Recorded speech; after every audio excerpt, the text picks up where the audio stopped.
We're in the Ghosh Mahal constituency of Hyderabad, and joining me is two-time legislator from this constituency of the BJP. We have with us Mr. Raja Singh. Raja Singh ji, हमारे साथ जुड़ने के लिए बहुत बहुत धन्यवाद।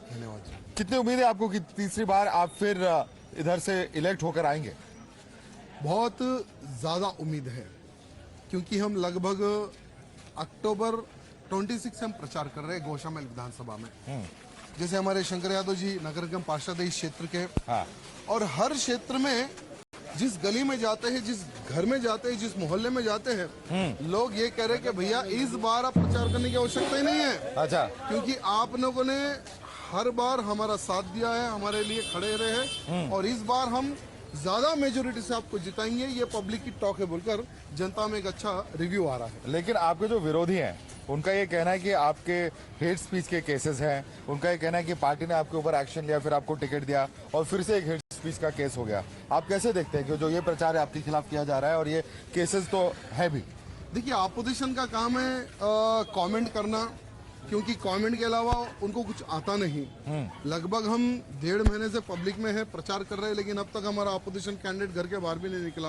और कांग्रेस का कैंडिडेट जो हमारी महिला बहन है, वो तो घर में जाकर विश्राम कर रही है। उनको पता है, दोनों को पता चल गया कि हम कितना भी क्यों ना प्रचार करें, कितना क्यों ना पैसा खर्च करें, जीतने वाला तो बीजेपी है, जीतने वाला तो राजा सिंह है। और रही हेट स्पीच की बात, देखिए मैं एक हिंदू हूँ, हिंदू होने के नाते परम मेरा कर्तव्य बनता है मेरे धर्म के लिए, मेरे समाज के लिए और सबके लिए मैं काम करूं।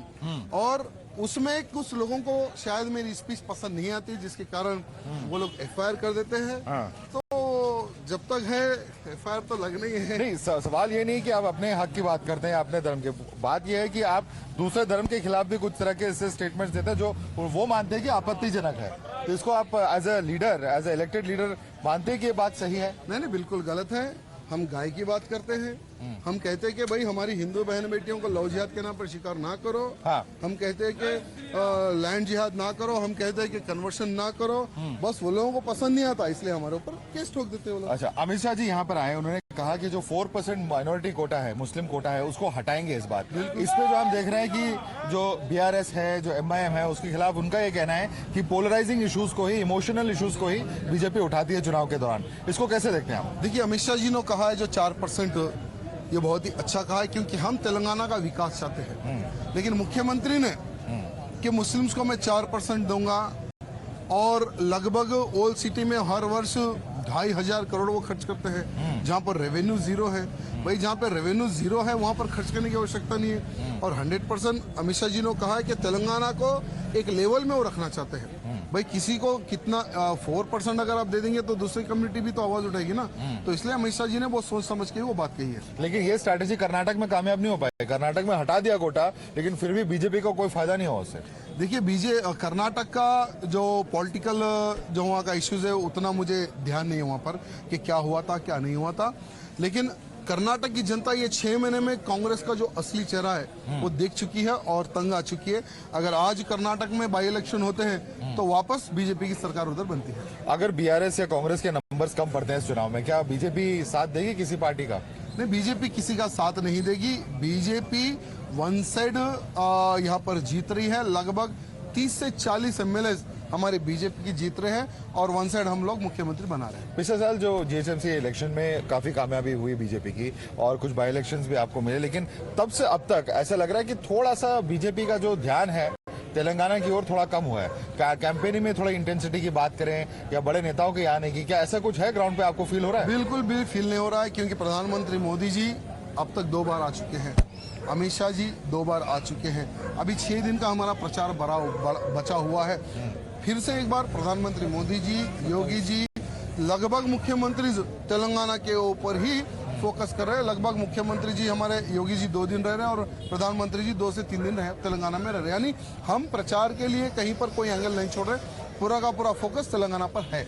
अब एक वीडियो आया है अकबरुद्दीन ओवैसी का, तो उनका ये कहना है कि इस तरह से वो अपना वायलेशंस कर रहे हैं, 5 मिनट एक्स्ट्रा करेंगे, एक पुलिस इंस्पेक्टर को इस तरह कह रहे हैं। पहले भी उनके जो वीडियोस आए हैं कह रहे हैं कि 20 मिनट के लिए पुलिस हटाओ फिर हम बताते हैं। तो आपको क्या लग रहा है, ये एक पैटर्न है, ये एक एटीट्यूड उससे नजर आता है? देखिए, हमने इससे पहले भी एक बात कही थी कि तेलंगाना की जनता को आज अपनी सुरक्षा के लिए विचार विमर्श करने की आवश्यकता है।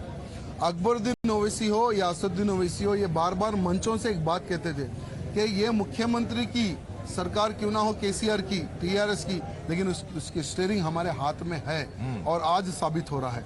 अगर हम किसी कांस्टेबल को भाई साहब हटो बोले तो हमारे ऊपर एफआईआर होता है, और अकबरुद्दीन ओवैसी खुलेआम एक इंस्पेक्टर को, बाकी वो इलेक्शन वायलेंस है वो समय होने के बाद में किसी को स्पीच देने का, कार्यक्रम करने का अलाउ नहीं होता है। लेकिन जब इंस्पेक्टर समय हो गया सिर्फ इतनी बात कहता है, तो इंस्पेक्टर को क्या कहता है कि चले जाओ, तुम हमें नहीं रोक सकते, और अगर मैं एक इशारा करूंगा तो तुम्हें भागना पड़ेगा। यानी ओपनली एक पुलिस अधिकारी को वो धमकी देते हैं। मैं पूछना चाहता हूं कि होम मिनिस्टर क्या घर में सो गए? हमारे तेलंगाना राज्य के जो होम मिनिस्टर है, दुर्भाग्य की बात है, एक लबर स्टैम्प बने हुए हैं जो कुछ नहीं कर सकते। पूरा का पूरा कंट्रोल मुख्यमंत्री जी के हाथ में है। तो आज मैं मुख्यमंत्री से पूछना चाहूंगा, क्या ये सही हो रहा है? क्या जो पुलिस तुम्हारी रक्षा के लिए है, जो पुलिस हमारी रक्षा के लिए, जो पुलिस तेलंगाना राज्य की जनता की रक्षा के लिए, वो पुलिस के अधिकारी को वो खुलेआम कहता है कि भाग जाओ नहीं तो दौड़ाऊंगा। इसका मतलब क्या है कि पुलिस को दौड़ा दौड़ा के मारेगा? ऐसे आतंकवादियों को मैं धमकी नहीं, चैलेंज करता हूँ। एनी टाइम कहीं पर भी आ सकते हैं। जो मेरी पुलिस को इस प्रकार के वार्निंग देते हैं, जो मेरे हिंदू समाज को, 100 करोड़ हिंदुओं को इस प्रकार की धमकी देते हैं, तो ऐसे लोगों को धमकी देना मैं कोई नई बात नहीं समझता हूँ। जो यहाँ पे बीआरएस है वो कहते हैं कि उनके स्कीम्स बहुत कामयाब हो गए, दलित बंधु, रैतु बंधु, स्कॉलरशिप वगैरह वगैरह। उनका कहना है कि हम एक डेवलपमेंट की पॉलिटिक्स कर रहे हैं। इस डेवलपमेंट की पॉलिटिक्स जो वो क्लेम करते हैं, उसको आप कैसे काउंटर करेंगे? हाँ बिल्कुल, बहुत अच्छी उन्होंने स्कीमें पब्लिक में लाई है। स्कीमों के साथ साथ में उनका करप्शन भी नंबर 1 है। आज अगर पूरे भारत के मुख्यमंत्रियों का अगर एक कंपटीशन लगा है किसने कितना करप्शन किया है, तो हमारे तेलंगाना राज्य के मुख्यमंत्री नंबर 1 आएंगे करप्शन में और झूठ बोलने में। तो ये लोग डेवलपमेंट की बात करते हैं, उस पर इम्प्लीमेंट नहीं होता है। जैसे इन्होंने दलित समाज को पहले धोखा दिया कि अगर मेरी सरकार सत्ता में आएगी तो मैं दलित को मुख्यमंत्री बनाऊंगा। क्या इन्होंने बनाया मुख्यमंत्री? नहीं। उसके बाद में दलित बंधु स्कीम इन्होंने लेकर आया, सिर्फ 100 लोगों को ही दलित बंधु स्कीम के तहत पैसे दिए गए। उसके बाद में 1100 लोगों को देने का इनका वादा था, इन्होंने दिए नहीं दिए। यानी मुख्यमंत्री सिर्फ पेपर के हद तक स्कीमें डिक्लेयर करता है, लेकिन अगर प्रैक्टिकल हम देखें वो जन जन तक नहीं जाता। लेकिन करप्शन अगर इतना है तो जो करप्शन के केसेस हैं वो ठंडे क्यों पड़ गए हैं? ठंडे एक्साइज से रिलेटेड केसेस हैं वो क्यों ठंडे हो गए? देखिए वो ठंडा इसलिए पड़ा है, जैसे मैं जहां तक समझता हूं, वो तो खैर दिल्ली लेवल की बात है, बड़े लोगों की बात है, लेकिन जहां तक मुझे समझ में आता है कि केसीआर वो चीज को क्रेडिट लेने का प्रयत्न करता है वो, और उसने पूरी की पूरी कोशिश भी की है। तो इसलिए मैं समझता हूं कि और समय चल रहा है, उसकी इंक्वायरी भी चल रही है। 100% चुनाव के बाद में कवितम्मा जाएगी जेल को। तो चुनाव के लिए उसको रोका गया है? आप चुनाव के लिए बोल के नहीं, क्योंकि एक अपोजिशन पार्टी, देखिए कोई भी गवर्नमेंट हो, हर चीज का सिचुएशन देखती है, कहीं माहौल ना खराब हो जाए, वो सब चीज कैलकुलेशन करके ही एक्शन लेती है। आप देखेंगे कि चुनाव के बाद में फर्स्ट बेटी जाएगी, उसके पीछे पीछे पिताजी और उनके भाई भी जाएंगे। Okay, thank you so much for speaking to us. So that is in fact Raja Singh talking to us about the current situation. Of course, he is very hopeful that in Bhojpur constituency he will be elected for the 3rd time round. Of course, controversies is no stranger to Raja Singh, but he says that he is going to continue to campaign on ground over here and talk about the issues that he has been raising for the last several years.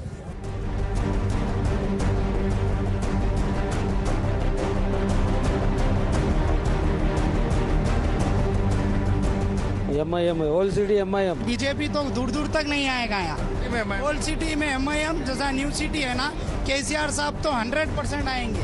KCR साहब जो 3000 रुपए दे रहे हैं, ladies को वजीफा एक दे रहे हैं, फिर दूसरी मेन बात हैंडीकैप बच्चों को 2000 रुपए दे रहे हैं, फिर शादी मुबारक स्कीम दी है, फिर कल्याणी स्कीम।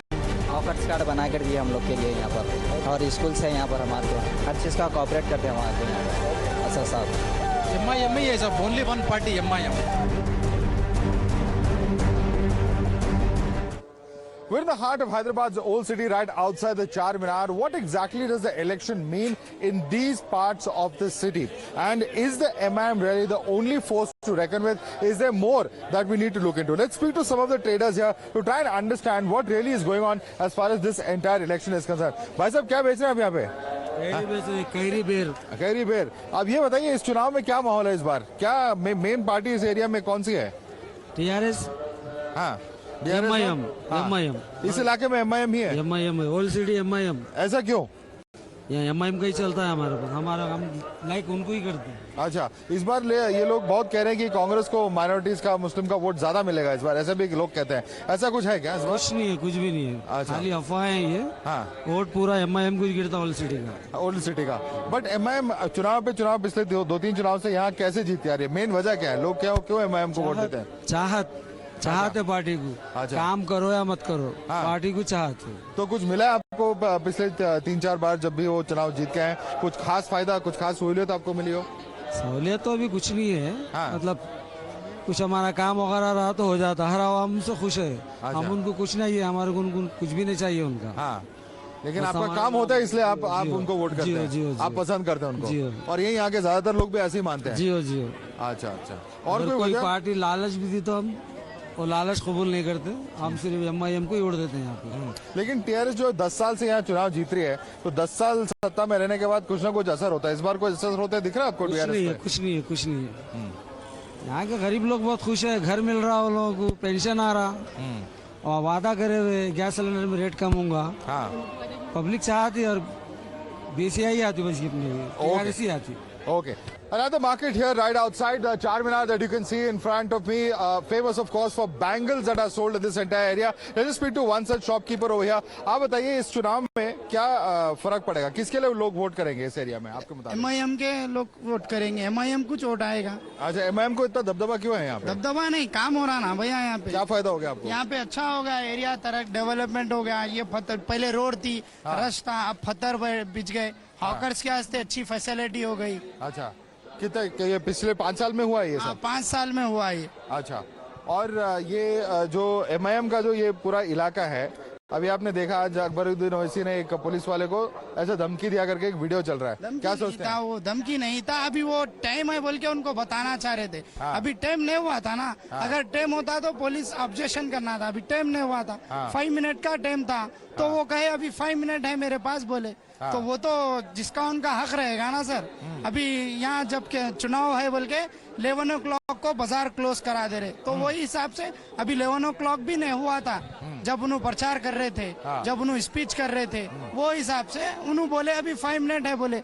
वो तो ओल्ड सिटी में जितना भी सीट है, जो 7-8 सीट, सब में एमआईएम ही आएगा और कोई नहीं आएगा? कोई नहीं आएगा। बीआरएस, कांग्रेस, कोई बीजेपी, कोई भी नहीं है? बीजेपी तो दूर दूर तक नहीं आएगा यहाँ, खाली बीआरएस कांग्रेस पास है? हाँ, आसपास है। आसपास है, टक्कर दे रहे हैं? अब वो लोग टक्कर दे रहे हैं, बीजेपी का तो नाम नहीं है, वो दोनों तो टक्कर देंगे एक दूसरे को। अच्छा, मगर आपका क्या इसकी मानना बार है? तो ये बार तो बीआरएस ही आएगी। बीआरएस एमआईएम आएगा? एमआईएम दोनों आएंगे, कंफर्म ओल्ड है। सिटी में MIM ओल्ड आएगा। सिटी में एमआईएम, जैसा न्यू सिटी है ना, केसीआर साहब तो 100% आएंगे। अच्छा, 10 साल की उनके सत्ता के बारे में कोई फर्क नहीं पड़ा उनका इमेज को? अरे उनको कुछ नहीं पड़ेगा, वो जो चुनाव ले रहे ना, वो जैसा वोट ले रहे, वो काम भी वैसा कर रहे। काम अच्छे करे। क्या अच्छा काम जैसा शादी मुबारक का स्कीम निकाले, फिर जो जिनके हस्बैंड मर जाते उनको इनकम आती, 1 महीने को उनको पैसे आते।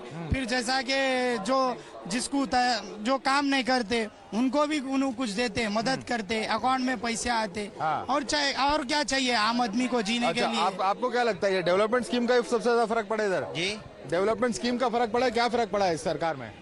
डेवलपमेंट का था। अच्छा, क्या फायदा हो गया आपको? बहुत फायदा है साहब उसके डेवलपमेंट की तरफ से हमारे को। बताओ क्या क्या स्कीम का फायदा होगा? हाँ, कौन सा स्कीम का आपको फायदा हुआ? ये राजू का उसको स्कीम है, किसकी है? केसीआर साहब जो 3000 रुपए दे रहे हैं, लेडीज को वजीफा एक दे रहे हैं। फिर दूसरी मेन बात, हैंडीकैप बच्चों को 2000 रुपए दे रहे हैं। फिर शादी मुबारक स्कीम दी है, फिर कल्याणी स्कीम, ये सब स्कीम चालू करने की वजह से डेवलपमेंट आएगा समझो केसीआर साहब को। अच्छा, केसीआर साहब को। और इस एरिया में जो ओल्ड सिटी का एरिया में कौन जीतेगा? हाँ, ओल्ड सिटी एरिया में कौन सिटी में जीतेगा? ये मंजिल आती साहब यहाँ पर। मजलिस ही जीतेगा? मजलिस। ऐसा क्यों?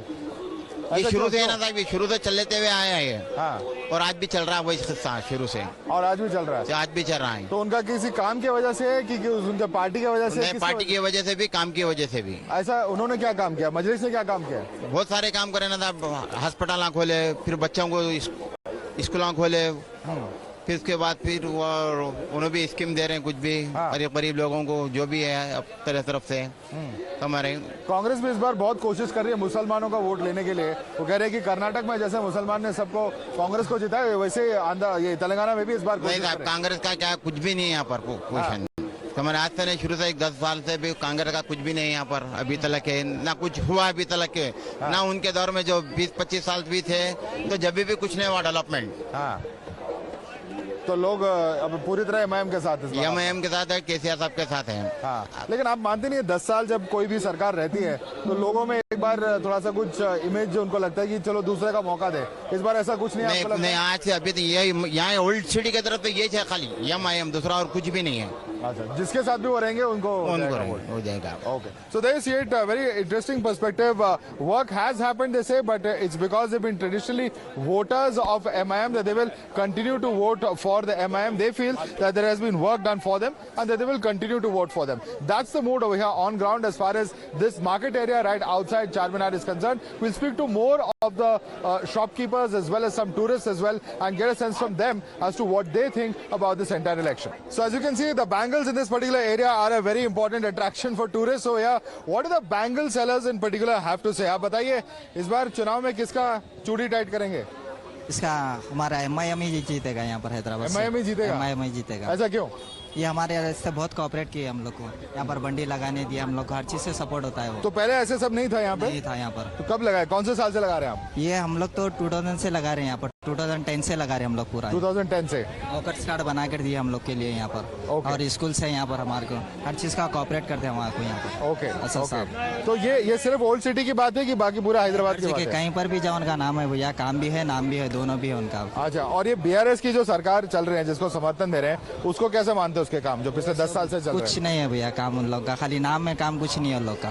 बीआरएस का कोई काम नहीं है? तो केसीआर को वोट नहीं दे रहे आप? केसीआर हमारे पहले असद बाबा, फिर बाद में सब।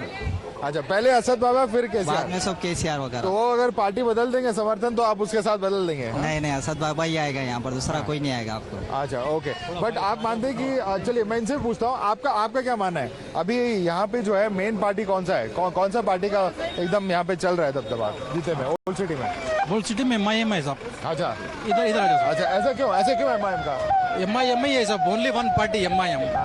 कोई कारण, कोई रीजन है? हमारा पार्टी है साहब एमआईएम। आपका पार्टी? अच्छा बुरे में सब कोऑपरेट करता हमारे को एमआईएम। अच्छा, ये बताइए, यहाँ पे पहले कांग्रेस का कई साल सरकार चला है, इस बार कुछ है कांग्रेस का हैदराबाद है और हैदराबाद में? नहीं साहब, कांग्रेस का कुछ नहीं है। क्यों ऐसे खत्म हो गया?